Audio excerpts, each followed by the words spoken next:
Hello दोस्तों। तो आज हम पढ़ने वाले हैं ब्लड के बारे में। आज हम सामान्य जानकारी लेने वाले हैं। तो देखते हैं ब्लड क्या होता है। ठीक है।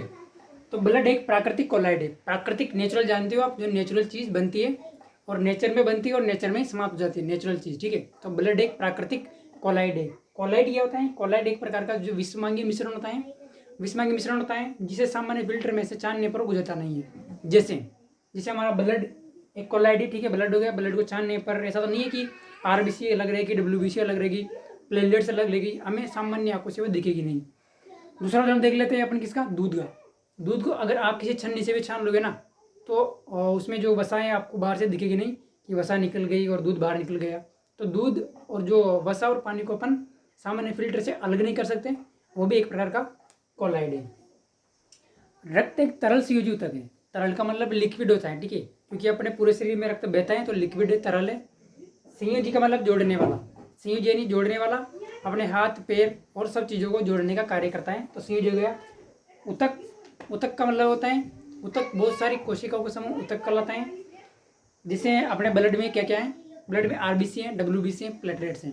यानी बहुत सारी कोशिकाओं में विशिष्ट विशिष्ट कोशिकाएं मिलकर, अपने बहुत सारी कोशिकाएं मिलकर ऊतक का निर्माण करती है। तो इस प्रकार ब्लड या एक प्रकार का ऊतक भी है। अब आगे देखते हैं रक्त का अध्ययन। तो रक्त की जो स्टडी है, जो रक्त का अध्ययन क्या कहलाता है, रक्त का अध्ययन कहलाता है हिमेटोलॉजी। हिम का मतलब आप यहाँ ब्लड से समझ लो। ठीक है। और हिमेटोलॉजी यानी रक्त का अध्ययन। रक्त निर्माण की प्रक्रिया क्या कहलाती है? तो रक्त निर्माण की प्रक्रिया कहलाती है क्या, हीमोपोइसिस। तो रक्त निर्माण की प्रक्रिया यहाँ पर हीमोपोइसिस कहलाती है।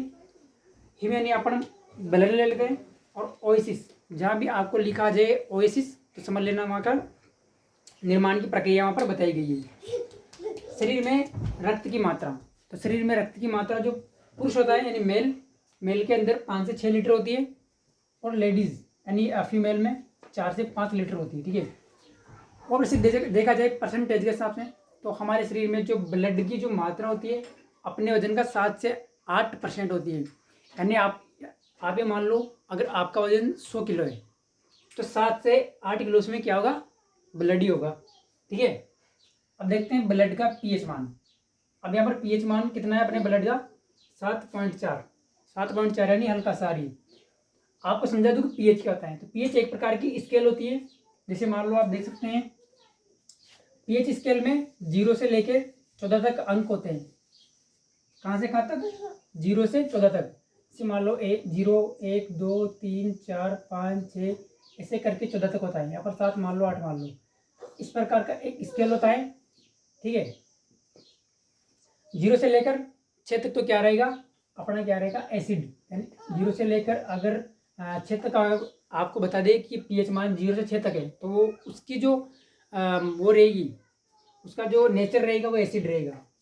7 पर क्या रहेगा, 7 पर रहेगा न्यूट्रल यानी कि उदासीन। ठीक है। 7 पर रहेगा क्या, उदासीन। और जैसे 7 से हम आगे चले जाएंगे, यानी 7 से अगर 7.1, 2, 3 तो वहाँ से क्या चल जाएगा वो, वहाँ से अपना जो क्षारीय होने चला जाएगा। तो ये हल्का क्षारीय है क्योंकि 7.4, 7 पर उदासीन, 7.4, 7 और 8 के बीच तो हल्का क्षारीय है। अब नेक्स्ट देखते हैं ब्लड का निर्माण का स्थान। ठीक है। तो ब्लड जो है वो धीरे धीरे अपने कभी लिखती है तो खून निकल भी जाता है, तो ब्लड बनता भी थे। तो बनता कहाँ पर, उसका स्थान देखते हैं। तो ब्लड का निर्माण का स्थान देखते हैं। ब्लड का निर्माण होता है अस्थि मज्जा में। अब अस्थि मज्जा क्या होती है, जैसे मान लो अपने ये हड्डी मान लो, ये हड्डी। ठीक है। तो ये हड्डी मान लो, तो ये हड्डी की ये ऐसी होती है, ये ऐसी हड्डी। ठीक है। ऐसी हड्डी है। तो ये वाला भाग है, ये पूरा वाला भाग है क्या है, एक अस्थि मज्जा है। बीच वाला तो क्या है, बीच वाला पीली अस्थि मज्जा, और ऊपर वाला लाल अस्थि मज्जा। ठीक है। अब ब्लड का निर्माण स्थान अपने देख लिया कि अस्थि मज्जा, अस्थि मज्जा यानी बोन मेरो में अपने ब्लड का निर्माण होता है। भ्रूण अवस्था, जब बच्चा पेट में होता है, भ्रूण अवस्था यानी जब भ्रूण अंदर पेट में बच्चा डल गया, भ्रूण अवस्था हो गई। वहाँ से लेकर जब तक बच्चे का जन्म नहीं हो जाता तब तक भ्रूण अवस्था होती है। और भ्रूण अवस्था में ब्लड का निर्माण कहाँ होता है, मिसोडर्म परत। ठीक है। जैसे भ्रूण का निर्माण होता है तो भ्रूण में अपने 3 परत बनती है। ठीक है।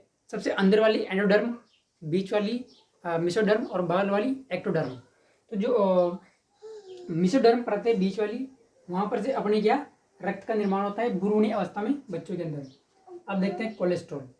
अपने शरीर में कोलेस्ट्रॉल की मात्रा 200 मिलीग्राम होती है, 200 मिलीग्राम प्रति डेसीलीटर, यानी 1 डेसीलीटर प्रति डेसीलीटर ब्लड में 200 मिलीग्राम क्या होता है अपने, क्या होता है कोलेस्ट्रॉल। अब कोलेस्ट्रॉल क्या होता है?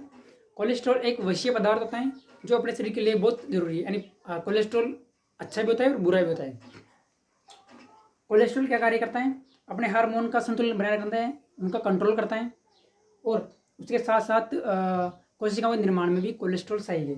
ज़्यादा कोलेस्ट्रॉल बढ़ना भी बहुत ज़्यादा हानिकारक है। अब देखते हैं ब्लड के कार्य क्या हैं। तो ब्लड के कार्य अपना तापमान नियंत्रण, अपने तापमान, जिसका आपको पता है अपने ब्लड का तापमान 37.5 डिग्री सेल्सियस अपना तापमान जो परमानेंट रहता है, और अपने तापमान का नियंत्रण ब्लड करता है।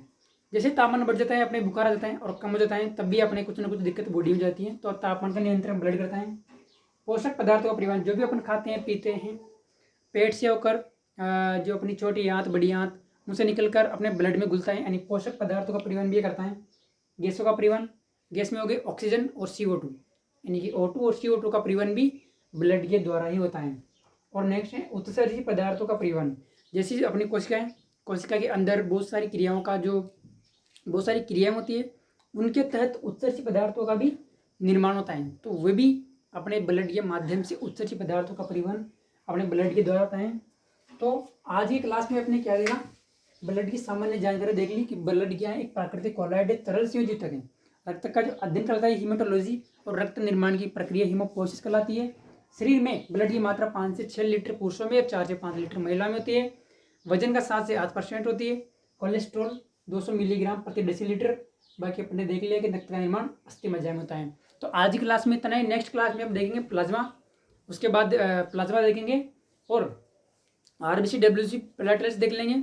उसके साथ साथ हम देख लेंगे ब्लड ग्रुप क्या होता है, किसके अंदर कैसा ब्लड ग्रुप होता है। माँ और जो पिता का ब्लड ग्रुप है वो बच्चे में किस प्रकार ट्रांसफर होता है, और जो RH कारक क्या होता है, इसके बारे में अपन देखेंगे। ठीक है, तो आज की क्लास में इतना ही। मिलते हैं नेक्स्ट क्लास में। जय हिंद, जय भारत।